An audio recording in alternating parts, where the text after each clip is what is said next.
Thank you.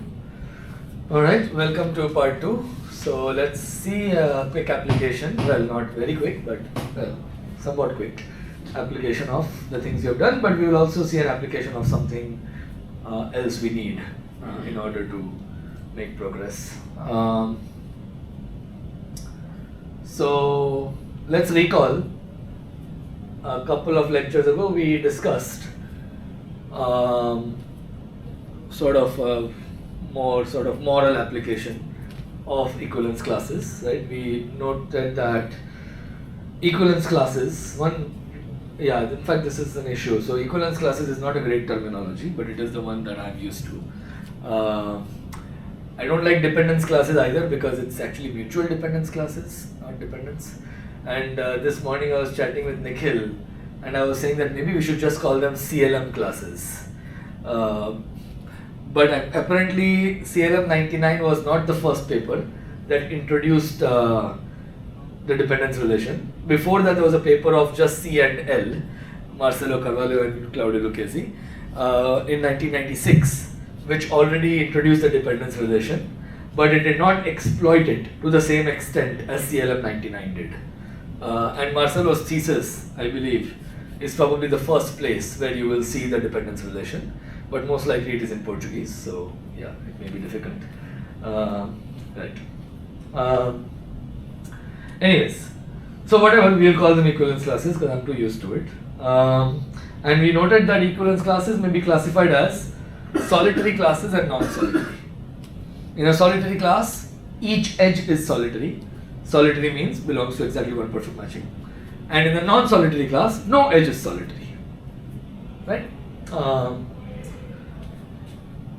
And solitary class are minimal classes. The converse is not true. A minimal class need not be solitary. One example is a Peterson graph. Every edge is a removable edge. It comprises a minimal class and each edge belongs to two perfect matchings. Therefore, it is also not solitary. There are many more examples. But solitary classes are minimal classes. Good.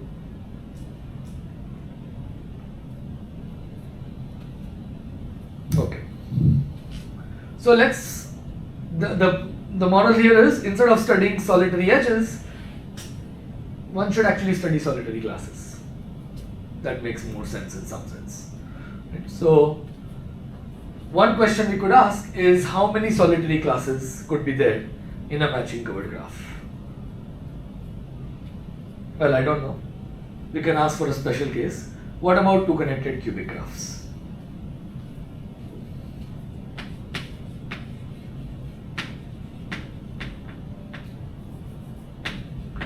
How many solitary edges, classes, sorry. How many solitary classes in a two connected cubic graph?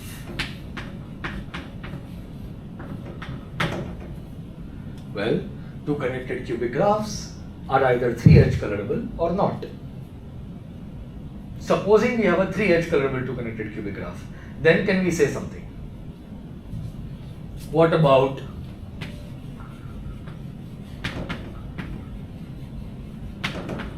three-edge colorable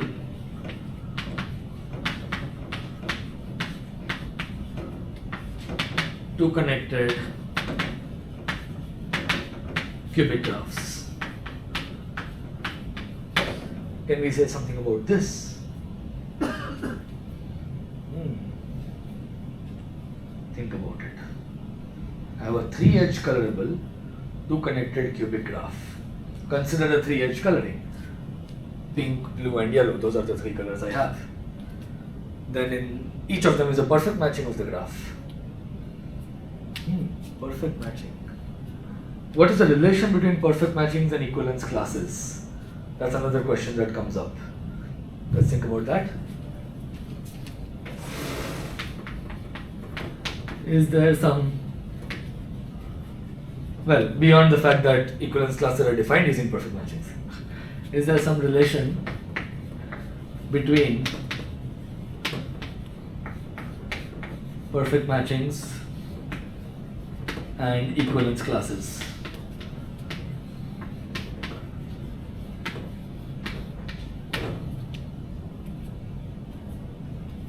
if I have a perfect matching and I have an equivalence class, what can I say about them?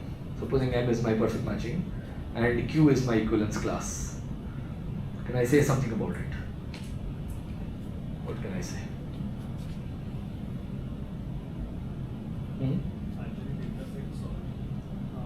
Either the intersection is empty or it is all the edges are in. Okay, either the intersection is Q or empty.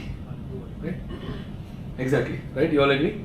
Given a perfect matching M and an equivalence class Q, either Q is contained in M or Q's intersection with M is empty. Right? Yeah?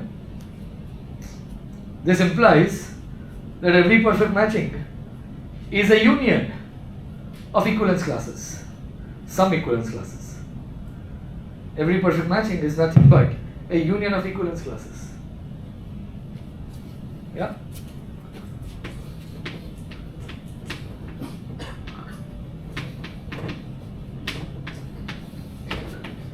Each perfect matching of a matching covered graph, because we did not define equivalence for other graphs, but anyways doesn't matter, of a matching covered graph is simply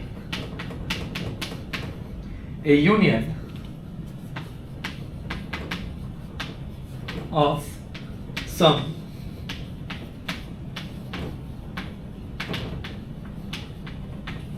equivalence classes. Yeah, you all agree? Right? Each perfect matching is a union of equivalence classes. Now let's go back to our original question, the 3-edge colorable one. If I have a 3-edge colorable 2-connected cubic graph, and I have the 3 colors M1, M2 and M3, every solitary class of the graph is either a blue class, or it is a pink class, or it is a yellow class. But how many? Can I have 2 blue solitary classes? By definition of solitary and equivalence classes? No, right? Right? I can't have 2 blue solitary classes. Then there would be one class. There is only one perfect matching. Supposing I have 2 solitary classes, Q1 and Q2, both are blue. So M1 is the only perfect matching containing Q1. M1 is also the only perfect matching containing Q2. But then they depend on each other. So there should have been one class. No? I can't have 2 classes in the blue. So how many solitary classes? 1 in each, 3. Right? So we just proved, or observed rather, I don't know what to say.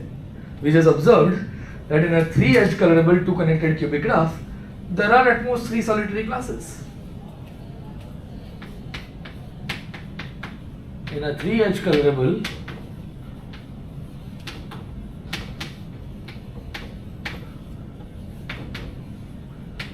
two-connected cubic graph,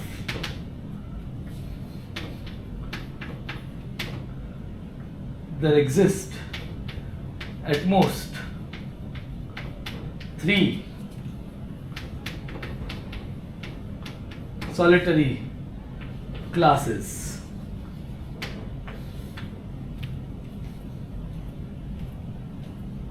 Yeah? And another thing that we can observe from here, how large can a solitary class be in general? How much? How large can a solitary class be in any matching code graph? Largest is? By large I mean how many edges in the class? N by 2. That is actually true for any equivalence class. That follows from the first observation.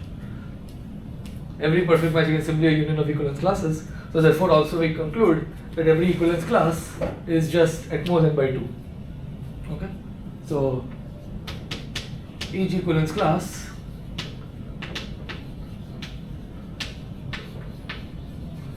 has cardinality at most n by 2.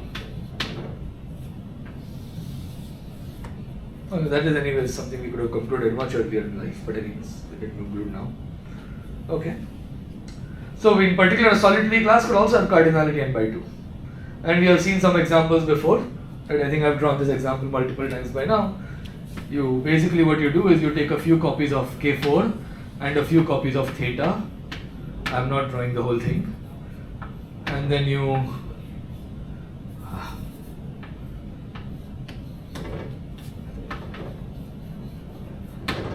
I'll put some edges, maybe I'll put this, I'll put this.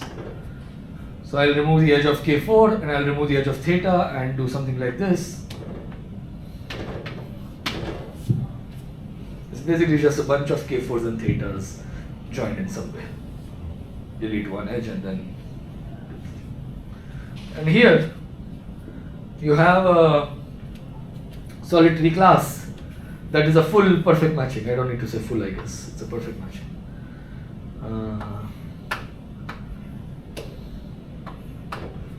That's a solitary class. It's a perfect matching also. Yeah. So, okay, but this is not tree connected. We know that solitary classes are minimal classes. And we know that minimal classes of cardinality 3 or more contain even 2 cuts. So therefore, if my graph did not have even 2 cuts, then a solitary class has cardinality at most 2. And in the case of 2 connected cubic graphs, not containing even 2 cuts is the same as being 3 connected and 3 edge connected. All these are equivalent. Observe that for a 2 connected cubic graph,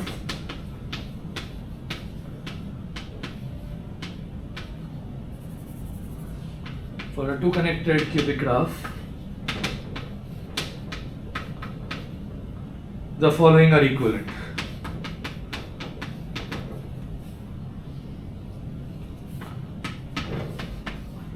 The vertex connectivity is equal to 3, edge connectivity is equal to 3, and the graph G is free of even 2 cuts. 2 cuts have to be even 2 cuts in a cubic graph by parity.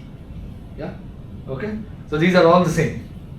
Therefore, if my graph is 3 connected cubic, then I can say that each solitary class has cardinality at most 2.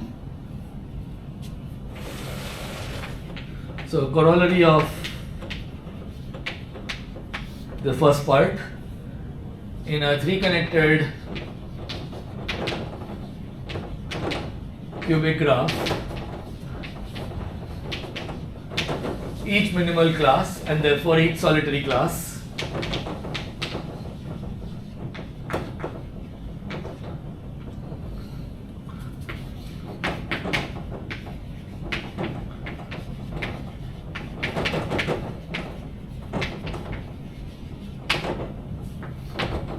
has cardinality 1 or 2.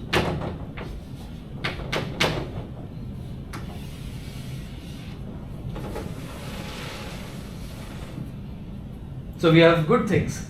We have bound on number of solitary classes for 3 edge colorable case, and for all cases we have a bound on, for 3 connected case, we have a bound on the cardinality of a solitary class. Therefore, for 3 connected 3 edge colorable, we have an upper bound on the number of solitary edges, which is 3 times 2, 6. So, yet another corollary.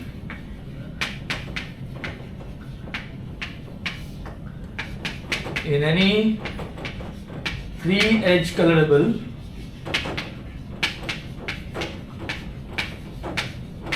three connected cubic graph,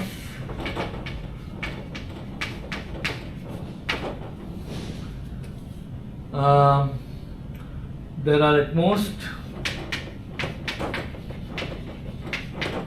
6 solitary edges. And in fact, this 6 is nothing but the number of solitary classes, maximum is 3, times the cardinality of each solitary class. Yeah? But now we can also talk about what we call the solitude pattern of such a graph. So if you have k solitary edges where k is between 0 and 6, well, the question is, how are these k edges coming? Is it 2 2 1 or 2 1 1, one solitary class of cardinality 2, 1 of 1, 1 of 1, stuff like that. So we can also talk about solitude patterns.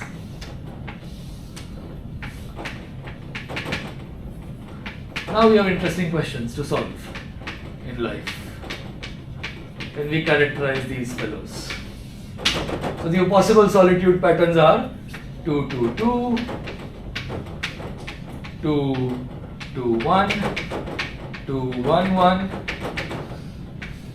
1 1 1, 2 2, 2 1.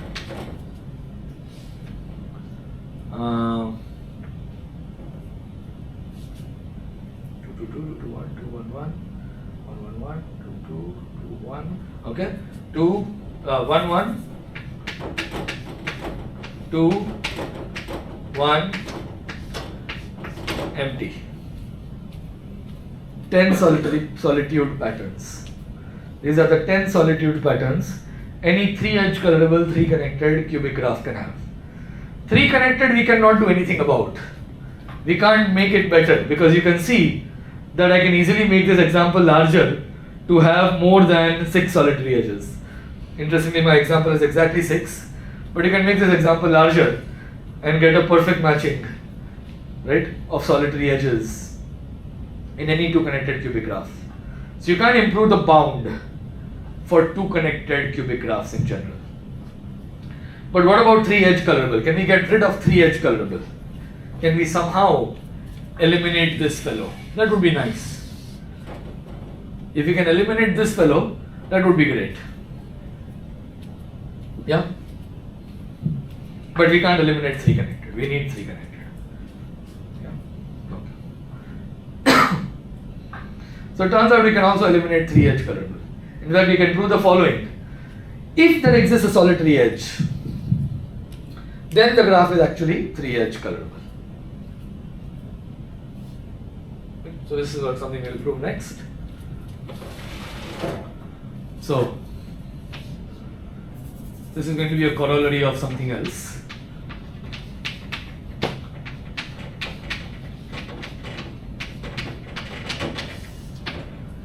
In a 2 connected cubic graph, if there is a solitary edge, then it is actually 3-edge colorable.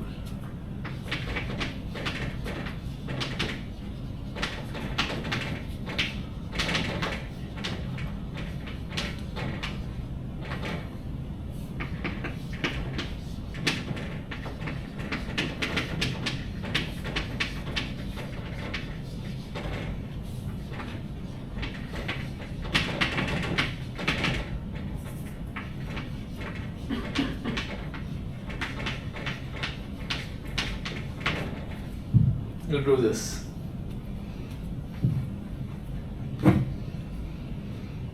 This is not going to use the theory of dependence. You can see the statement is for solitary edges. Right? I did not make a statement for solitary classes. Right? Okay. In your assignment 1 or 2, maybe 1, was there a problem if a graph has a unique perfect matching? Then it has an odd 1 cut. Is that something you all have already done? No? Not there? Strange. Okay. But you know how to prove it. Okay. So we'll use this. This is a result of Kodzig's lemma. So, anyway, I'll probably put it on one of your assignments. Kodzig's lemma. I think what you definitely had was uniquely matchable bipartite graphs. For that you had to prove something. But then applying that, okay, I see. So, Kodzig's lemma is the following.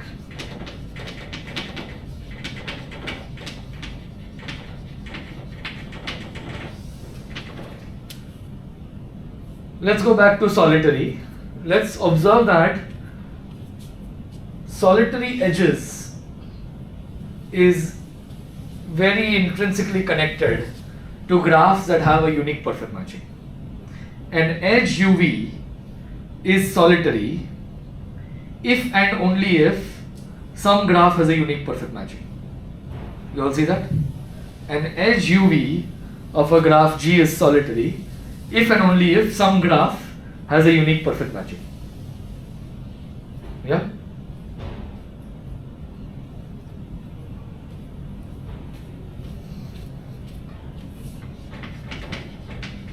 An edge UV of a graph G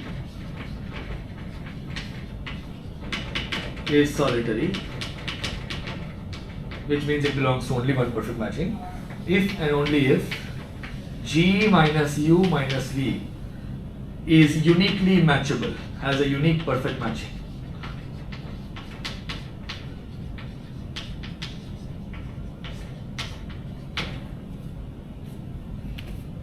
In your assignment, you definitely proved the following, at least some of you, maybe not all of you, depending on the group and all that. You would have proved that in any bipartite uniquely matchable graph, there are vertices of degree 1, one white vertex and one black vertex.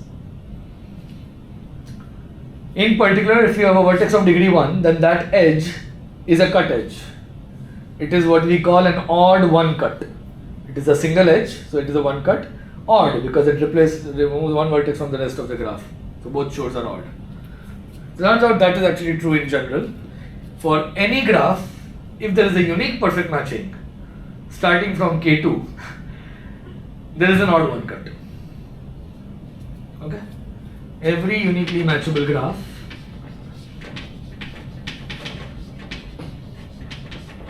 non-null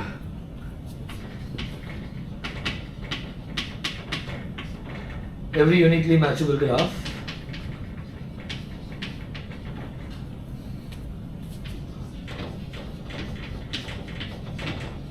has an odd one cut. Okay? This was not on the assignment so far, is it? Okay, then it will be in some future assignment. It's actually quite nice. Okay. I'll probably put it as a DIY. But it may also be on an assignment. Yeah? So we will assume this to be true. There is a beautiful proof of this using the core.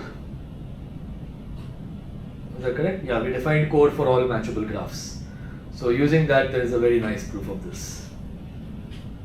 But there are other proofs. Okay. So we'll use this fact, right? And now we will prove this corollary. And two connected cubic graph, if there is a solitary edge, then the graph is 3-edge colorable. Yeah? And if we prove this, then we have proved that for all 3 connected cubic graphs, there are at most 6 solitary edges, and these are the possible solitude patterns. Yeah, we'll get rid of 3-edge colorability. That's the main point. So let's do this.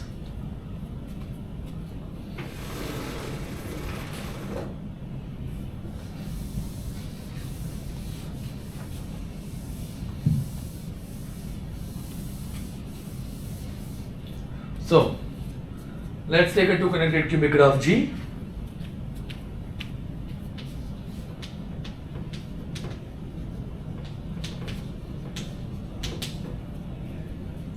Let's take a solitary edge UV.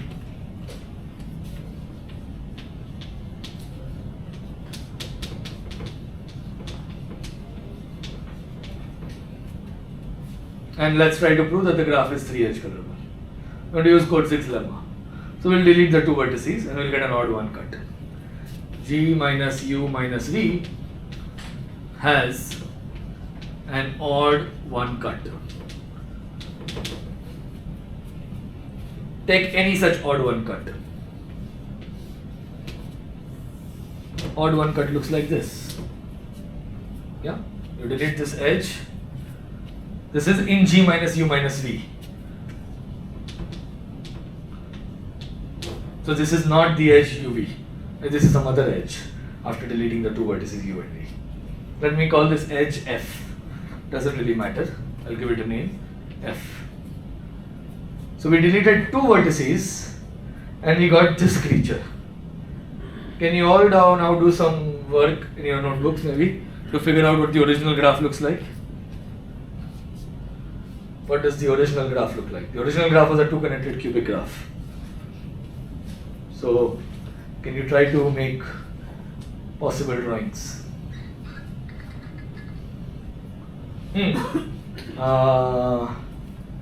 We use one assumption here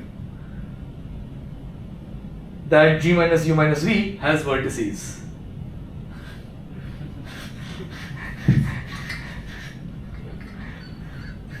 If it does not have vertices, then it was a theta graph. So theta graph is fine.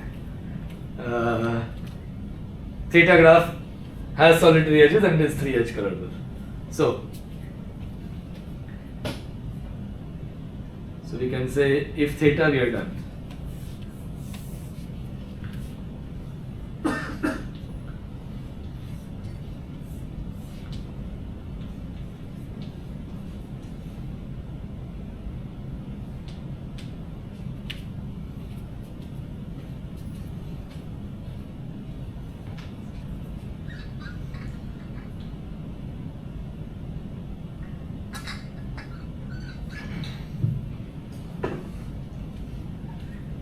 Okay, so see if you can complete the drawing of G.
Right, so the idea is to just put u and v back into the picture.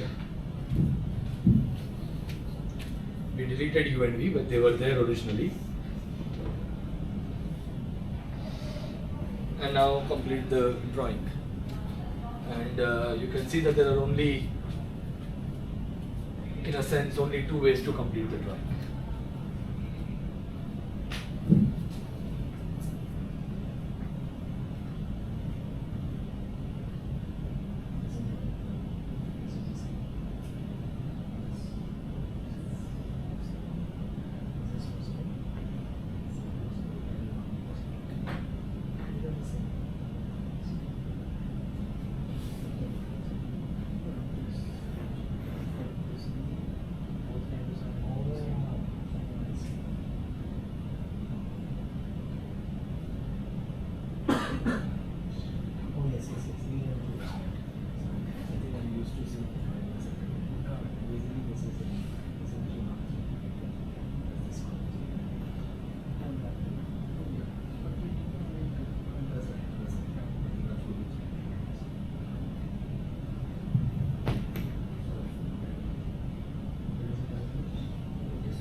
Alright, so the point is that there are only two possibilities in some sense.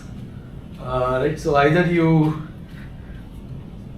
each of u and v sends one neighbor to each of these components of g minus uv minus f minus u comma v minus f, yeah, or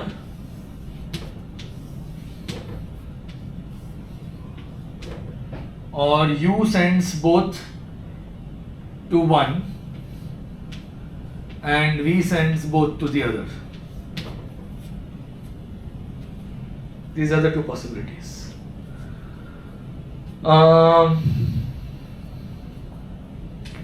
You can now finish.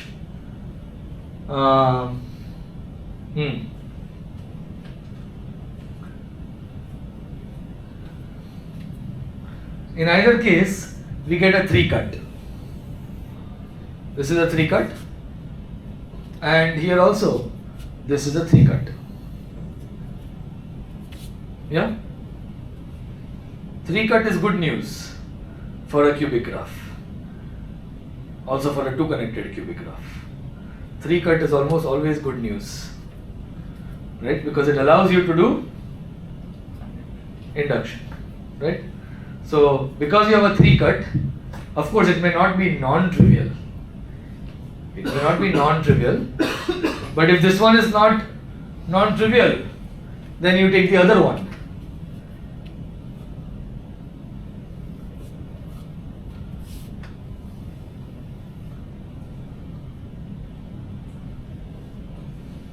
Well, neither of them may be non-trivial. If neither of them is non-trivial, then the graphs are our friends. If neither of them is non-trivial, then the graphs are our friends. Especially one of them is Rahul's friend, Rahul's best friend, right? Is that right? One of them is Rahul's best friend. It's cubic C4, right? And the other one is the best friend for everybody, K4, right? Especially for me, right? So, if both of those creatures are just single vertices, then we have cubic C4. So that means C4 is not cubic. You mean C4? I mean C4 plus 2 edges to make it cubic. That's what I mean by cubic C4, but it's kind of strange, right? So either you get cubic C4 or you get K4, and you check that those are actually 3-edge colorable, and they also have solitary edges. All of that works out. If the graph is neither cubic C4 nor K4, that means at least one of these fellows has 3 or more vertices. In this picture, there is at least one of them that has 3 or more vertices. In this picture also, there is at least one of them that has 3 or more vertices. Then you consider the contractions with respect to that cut. So supposing C is a non-trivial cut, then you consider the two contractions, and you observe that in the contractions also there is a solitary edge. I'll leave that as an exercise. Observe that each contraction, if this is a non-trivial cut, then observe that each contraction has a solitary edge. Okay? And if that is true, if you can prove that, then it means that the contractions are 3-edge colorable by induction, because of course you are proving by induction. But then, well, you're just splicing two 3-edge colorable cubic graphs. That is also 3-edge colorable, right? That is something we know very well, right? So, then you are done. Yeah? So that's how you basically finish this. Right? I'll leave it as an exercise, also in the interest of time, right? So, fill it yourself. Yeah? Yeah? Okay, so that means that if there is a solitary edge in a two-connected cubic graph, then using Kortzich's lemma, we can prove that the graph is actually 3-edge colorable. In other words, if the graph is not 3-edge colorable, then it has 0 solitary edges, and it will actually be in this solitude pattern, the non-3-edge colorable ones. It is the 3-edge colorable ones that are actually going to give us the interesting solitude patterns, right? And In his thesis, Narayana settled basically all of these solitude patterns except for 1, 1 and 1. And of course also this one. These are the ones for which we don't know exactly what the corresponding 3 connected cubic graphs are. Whereas for all the other solitude patterns, Narayana has a complete characterization of all 3 connected cubic graphs that have the corresponding solitude pattern. And then in a joint work with David Mattiolo and Kalyani had actually joined before Narayana. She had worked on the problem before Narayana. But anyways, in a joint work, we extended all of these from 2 connected cubic graphs to R graphs, which you have already seen in assignments. So you can generalize most of these arguments to R graphs. In the case of R graphs, you actually have to consider free of even 2 cuts, because that is not the same as saying 3 connected or something. And it turns out to be the same as 3 edge connected, but not the same as 3 connected. That's not difficult to see. And then we actually get 4 solitary edges, because this 3 becomes a 2 for r greater than or equal to 4. It is only for r equal to 3 that you can get a 3 over here. Anyways, so these are all some applications of the dependence relation, but we also used other things like Code-6 lemma to make some progress. But a lot of the things just came from the dependence relation and understanding how that relates to solitude. Yeah. Okay, so that's all for today. And any questions, concerns? Yeah. So probably this corollary also implies that this graph is Hamiltonian.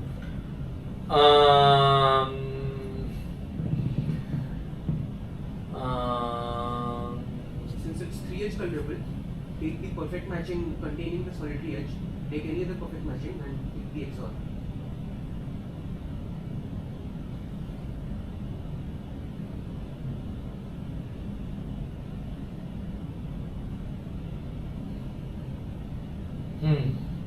Could be. I'm not able to think right now, but I think you should contact Narayana. If there is one person who can answer this faster than me, it's Narayana. And probably the one behind you also.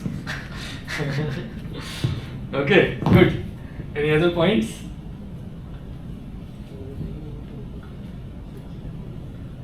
Okay, if not, let's conclude here. So we are basically done with chapter 8.